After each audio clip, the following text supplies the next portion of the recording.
తర్వాత 126వ పద్యం.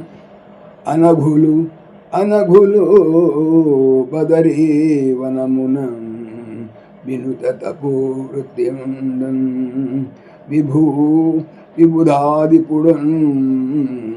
విబుధాదిపుడున్ మనమున నిజ పదహానికి ఘనముగ చింతింతి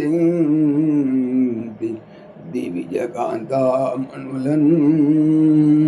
అనగులు పాపములు లేనివారు బదరి అను అంటే బదరిటికి రేగుపళ్ళు వనములో వినుత గొప్ప తపస్సు వృత్తిన్ చేయుచు ఉండగా విబుధ దేవతలకు అనగా విబుధాదిపుడు అంటే దేవతల ప్రభువు దేవేంద్రుడు, అదిపుడన్ ప్రభువు దేవేంద్రుడు, మనమునన్ మనసులో నిజ తన పదవికి హానికిన్ నష్టమగునని ఘనముగన్ ఎక్కువగా చింతించి విచారించి దివిజ దేవత కాంతామణులన్ స్త్రీలలో ఉత్తములు అనగా అప్సరసలు.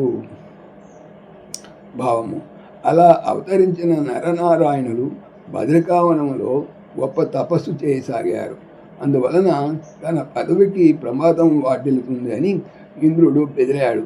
అందుచేత ఇంద్రుడు దేవకాంతలను పిలిపించి నరనారాయణ తపస్సు చెడగొట్టండి అని చెప్పి పంపాడు. సాయిరాం.